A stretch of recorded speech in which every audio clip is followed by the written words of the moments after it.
Hi guys, today you will notice that my video looks a little bit different, and that is because I have the very wonderful Sophie Vanessa with me. Hey, She has helped me make two videos today, one for chocolate fondant, amazing, link in the description box below, and also chocolate meringues, which are so good. There's only 3 ingredients. All you're gonna need is 4 egg whites, free range ideally, cold for once, I know.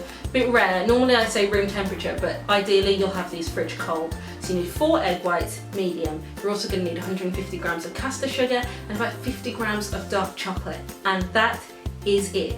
So let's get started with the video, and thanks very much for watching today. thank you.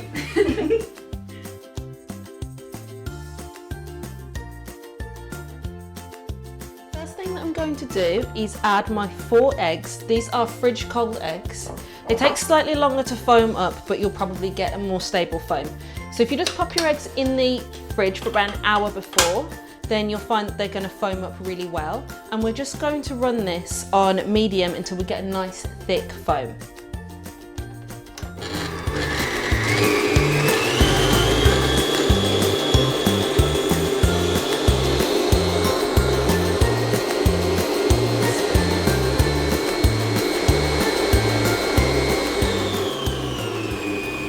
So I've just lowered the speed now, and all we're going to do is add in the sugar really slowly. So I would recommend just getting a spoon and just adding it 1 spoon at a time.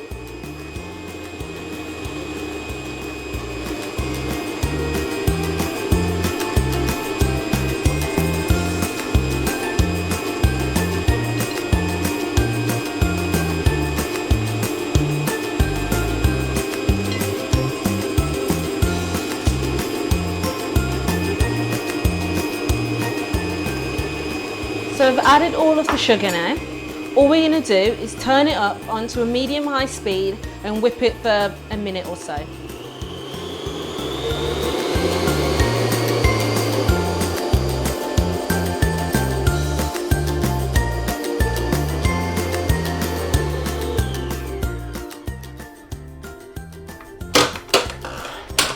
After a minute or so, you just need to pull it up and check it to see where it's at. You are looking for sort of stiff-ish peaks, but just stiff. Now we're not at that point yet, so we're going to put it on for another 30 seconds to a minute on high and check again.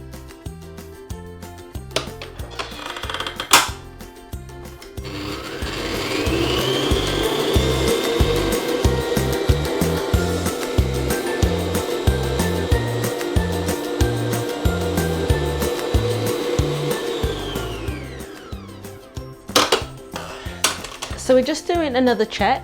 We're at soft peaks at this point. They are flopping over. So we're going to put it on for another minute or so and then check it again.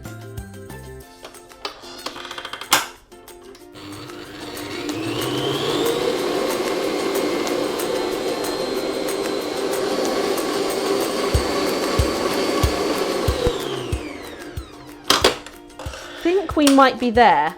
Okay, so we're at the point where we want to be. You can see here that it's holding the peak, which is exactly what you want. It's not flopping over, but it's still nice and glossy. So we're now ready to get the piping bag out. The meringue is stiff enough now. It's really important that this is stiff, otherwise they are just going to go everywhere when you try and pipe them. I've got a nice big tray here. And we're just going to use some of the meringue just to stick the paper down. Now I've got baking paper here, make sure that you're using non-stick. And we're just going to pop this down. So now that we've got that stuck down, we're ready to get piping. So I've got here just a cup. I've got a very large piping bag, and I've got a nozzle here. I'll tell you the name of the nozzle in the description below. So we're just going to pop this in here. I've pre-melted this chocolate, and I melted this about 10-15 minutes ago. And it is important to do that because you don't want this to be hot when you're putting this in. And all we're going to do is using a small spatula, And the inside here, we're just going to line some of the edges because we want the chocolate to come off when we pipe it. So just go through and just put chocolate in a few lines all the way around the outside.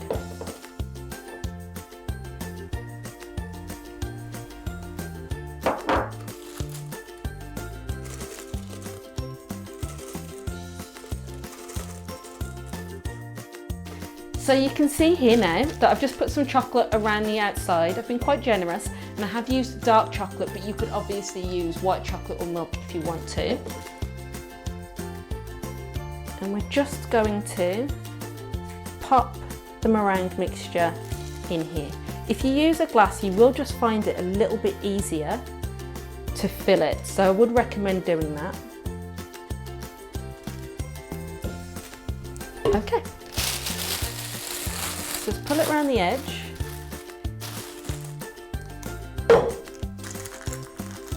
And we're just going to push down just a little bit and turn at the top, and that's going to give us pressure. And then we're going to pipe some little swirls. Important points, try and make them all about the same size. It's really important because that way they will all bake at the same temperature at the same amount of time. If you've got some really big ones and some really small ones, either you'll overcook the small ones just to get the big ones cooked, or you'll undercook the big ones and get the smaller ones perfect. So I would recommend just trying to get them all around about the same size. And also you don't need to leave a massive amount of space. If you have done these to, really good peaks, then you will generally find that they don't spread too much. So I'm going to pop these in the oven. Now we're going to go long and low. So you want to get your oven temperature down about as low as you possibly can. So if you can go down to 60 or 80 degrees C, then that's really what you want to try and do. And you need to pop these in the oven.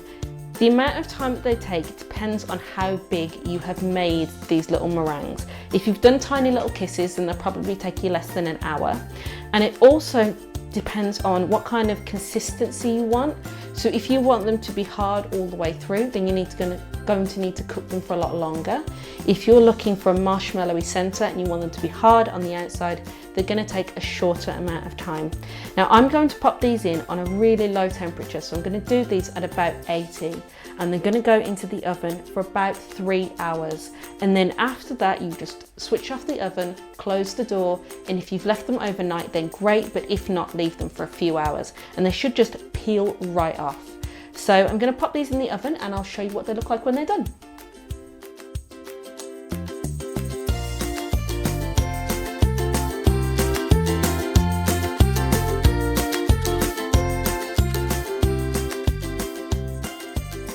Thanks very much for watching, guys. I really hope that you try this recipe. It's so good. Just a really quick tip.